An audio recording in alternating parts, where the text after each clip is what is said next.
अस्सलाम वालेकुम। आज हमारा CS 202 का लेसन नंबर 3 है, जिसमें हम लोग HTML स्टाइलिंग देखेंगे कि हम लोग कैसे स्टाइल्स को यूज़ कर सकते हैं। आपको स्क्रीन पे अपना नज़र आ रहा होगा कि मैंने H1 टैग में HTML स्टाइलिंग लिख लिया पहले ही।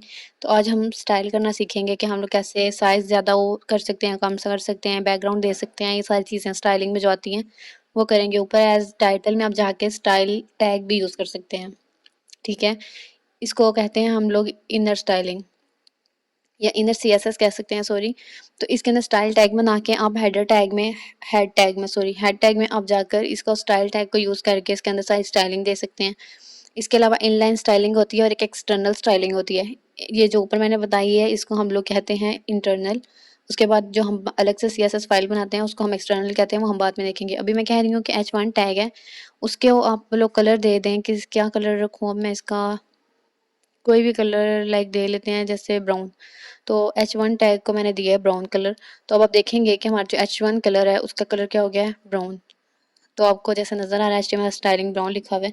इसके लिए करली ब्रेसेस के अंदर आपको प्रॉपर्टी बतानी होती है, उसके बाद कॉलन है और कॉलन के बाद आपने बतानी है अपना जो भी कलर हमने बताना था वो बताया है, और उसके एंड पे हमने सेमी कॉलन्स का यूज़ किया है। ये इसकी चीज़ें आपने याद रखनी है, करली ब्रेसेस के अंदर आपने ये सारी चीज़ें लिखनी है।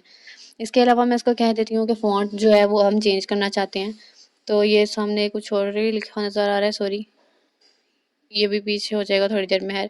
तो यहाँ पर आप देखें फ़ॉन्ट साइज़ भी है। फ़ॉन्ट साइज़ में कह देती हूँ कि लार्जर रखना है, मीडियम, स्मॉलर, एक्स साइज़, जो भी हमने रखना होगा वो हम इधर से रख सकते हैं। मैंने कह दिया लार्ज फ़ॉन्ट साइज़ रखें। सारी प्रॉपर्टीज़ हम यूज़ कर सकते हैं। सॉरी, ये पीछे से आवाज़ें आ रही हैं। फ़ॉन्ट साइज़ लार्ज कर दिया। उसके बाद मैं फ़ॉन्ट जो कह रही हूँ फैमिली, ये भी यूज़ कर सकते हैं। फ़ॉन्ट वेट यूज़ कर सकते हैं। फ़ॉन्ट फैमिली के अंदर आपको वो जो है वो दिखाते हैं फ़ॉन्ट्स वगैरह, ठीक है। जैसे आप लोग सैन सेरिफ यूज़ करना चाहते हैं, जोन सा भी यूज़ करना चाहें आप यूज़ कर सकते हैं। तो ये हमने अभी इसकी स्टाइलिंग जो है इसको चेंज कर लिया। मैंने इसकी जगह पे नया एक लगा दिया। मैंने कहा सैन सेरिफ यूज़ करेंगे। ये 3 लिखे हुए हैं। अगर एरियल नहीं चलेगा तो दूसरा हेलवेटिका चल जाएगा, वो नहीं चलेगा तो सैन सेरिफ चल जाएगा, इसलिए ये 3-3 उन्होंने लिखे होते हैं। उसके अलावा टेक्स्ट अलाइन जो होता है वो बताता है सेंटर में टेक्स्ट नज़र आए, एंड पे, शुरू में, स्टार्ट में, जैसा भी आप दिखाना चाहते हैं। तो अगर मैं उसको कह दूँ कि टेक्स्ट अलाइन में कर दो सेंटर में, तो इससे क्या होगा कि आप देखेंगे कि टेक्स्ट अलाइन सेंटर में होने से ये हमारा H1 टेक्स्ट मिड में जाकर शो हो रहा है, सेंटर में जाके। मैं राइट करूँगी अगर इसको, तो अब आप देखेंगे कि ये जो है वो राइट पे चला गया है। अगर मैं इसको लेफ्ट पे करूँगी तो ये लेफ्ट में आ जाएगा, लेकिन सेंटर में ही ठीक है। तो ये वापस आ गया सेंटर में।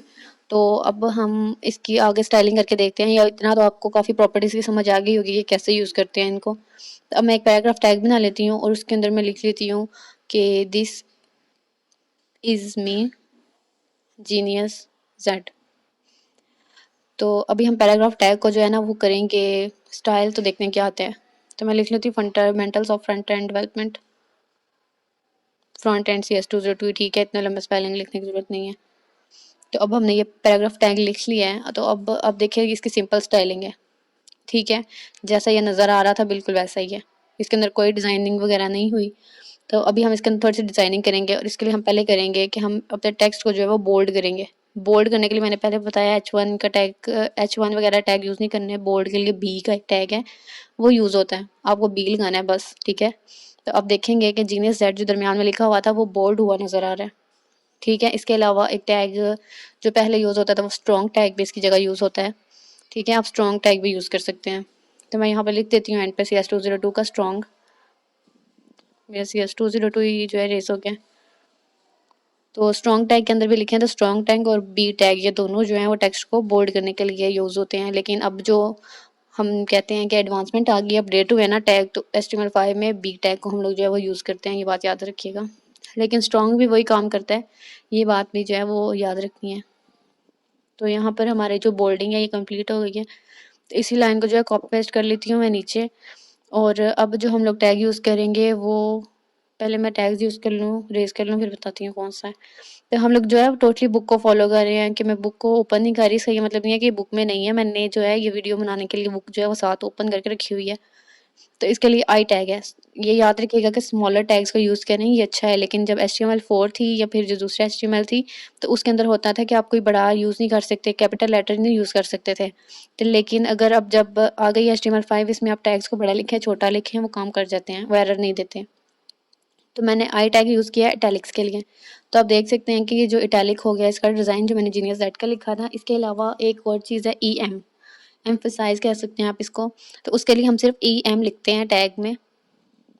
मैं पहले पूरा नाम अब लिखूंगी कि एम्फसाइज़ होता है कि अगर आप एम्फसाइज़ लिखेंगे तो मे बी ये टैग जो है वो नहीं चलेगा। तो अब मैं इसको चला के दिखाती हूँ कि मैंने पूरे एम्फसाइज़ की स्पेलिंग ही लिख दी है।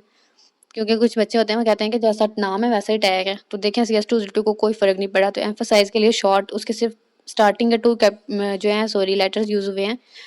तो उसके लिए हम बाकी सारा जो है वो इरेज़ कर देंगे और सिर्फ ईएम को लिखा रहने देंगे। ईएमपी भी अगर लिखेंगे ना आप, तो मैं आपको लिख के दिखाती हूँ कि ईएमपी भी नहीं चलता। तो ईएम बस लिखना है और अब देखेंगे कि CS202 जो हमारा लिखा हुआ था लाइन के एंड पे, वो भी इटैलिक हो गया। इसको दोबारा मैं कॉपी कर लेती हूँ और इनके बीच में मैं हॉरिजॉन्टल लाइंस लगा देती हूँ। कुछ टैग जो हैं वो रिपीटली यूज़ होंगे। इस तरह ये होगा कि आपको जो है वो याद रह जाएगा कि कौन-कौन से टैग्स हमने यूज़ किए थे। तो ये अब हम यहाँ पर जो अब नया टैग यूज़ करने वाले हैं वो है स्मॉल। स्मॉल टैग हम क्यों यूज़ करते हैं? ये स्मॉल टैग यूज़ करने से उसकी जो है साइज़िंग वो स्मॉल हो जाती है। अब इसके दरमियान में अगर मैं जीनियस जेड लिखती हूँ तो अब देखें जीनियस जेड स्मॉल हुआ नज़र आएगा। तो अगर आप देखें तो जो टेक्स्ट का साइज़ है उसकी निस्बत जो है वो जीनियस जेड छोटा लिखा हुआ नज़र आ रहा है। बाकियों का साइज़ देखें और जीनियस जेड का साइज़ देखें। तो हम ये बाज़ औक़ात टेक्स्ट को छोटा करने के लिए भी यूज़ करते हैं। ये भी हो गया हमारा टैग बुक का क्लियर और अब दोबारा हॉरिजॉन्टल लाइन लगा लेते हैं और पेस्ट करते हैं अपनी लाइन को। बल्कि इस दफ़ा शायद ज़रूरत ही नहीं है, अब हम नया टैग यूज़ करते हैं। बल्कि हम एक चीज़ यूज़ करते हैं पी। मैं यहाँ पर बड़ा पी यूज़ कर रही हूँ, आपको ये बताने के लिए कि आप इसके अंदर जो है वो यूज़ कर सकते हैं। बड़ा पी भी चलता है HTML5 में, मैंने पहले बताया है। अब यहाँ पर जो मैं सब लिखा है और मैंने लिखा है एच सब, ये H2O का फार्मूला है। ये होते हैं सबस्क्रिप्ट। ठीक है, इसके लिए आपको सिर्फ SUB लिखना पड़ता है। एच बड़ा है, सबस्क्रिप्ट क्या होता है कि वो नीचे की तरफ नजर आए, जैसे H2O में नीचे लिखा हुआ था वैसे उसके लिए अगर आपने लिखना है सबस्क्रिप्ट, यानी कि वो जो हम लिखते थे 2 की पावर 4 और 2 की पावर 6 इस तरह टाइप जो लिखते थे उसके लिए हम लोग उसको सुपरस्क्रिप्ट कहते हैं। उसके लिए सब SUP लिखेंगे तो वो जो 2 है वो ऊपर चला जाएगा। तो ऊपर नीचे करने के लिए नीचे के लिए सब और ऊपर के लिए सब यूज़ करते हैं। और ये बात आपने याद रखनी है कि इनको क्या कहते हैं, सबस्क्रिप्ट, जिनमें H2O जो वाटर का फार्मूला है उसके लिए जो 2 नीचे लिखा हुआ नज़र आता है उसके लिए हम सब यूज़ करेंगे और सुपरस्क्रिप्ट यानी कि जो ऊपर हम पावर्स देते हैं उसके लिए हम लोग सुपरस्क्रिप्ट का यूज़ करेंगे। ये स्क्रिप्ट है, ये आ गया सॉरी। तो आपने जैसे देखा है कि मैंने बड़ा पी भी यूज़ किया करके यहाँ पे दिखाया, लेकिन ये चल गया। लेकिन इट्स अ गुड प्रैक्टिस कि आप ऑलवेज जो है स्मॉल जो है वो यूज़ करें। अब हमारे पास आ रहा है ब्लॉक कोड। तो हम ब्लॉक कोड और एक सिर्फ क्यू है, ब्लॉक कोड और ब्लॉक कोड, इस दोनों ये 2 अलग-अलग कोटेशंस के लिए हम लोग यूज़ करते हैं।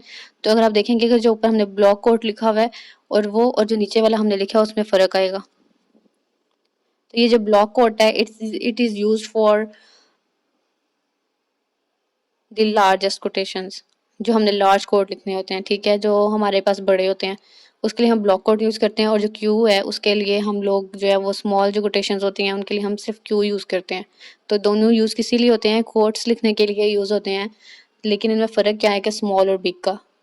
आप ऐसा कर लें कि ब्लॉक कोड पूरा लिखा है तो उसके स्पेलिंग बड़े हैं तो वो बड़े कोड के लिए यूज़ होगा और क्यू सिर्फ छोटा है तो उसको छोटे कोड के लिए हम यूज़ कर लेते हैं बस। इस तरह की चीज़ें हमें याद रखनी चाहिए। आगे एड्रेस है, एड्रेस को हम यूज़ करते हैं किस लिए, नाम से ही वो बता रहे हैं, इसके पूरे स्पेलिंग लिखेंगे। मैं कहती हूँ मैं लाहौर में रहती हूँ, तो मैंने उसको लिख दिया लाहौर पाकिस्तान, ये एड्रेस मैं उसको बता रही हूँ।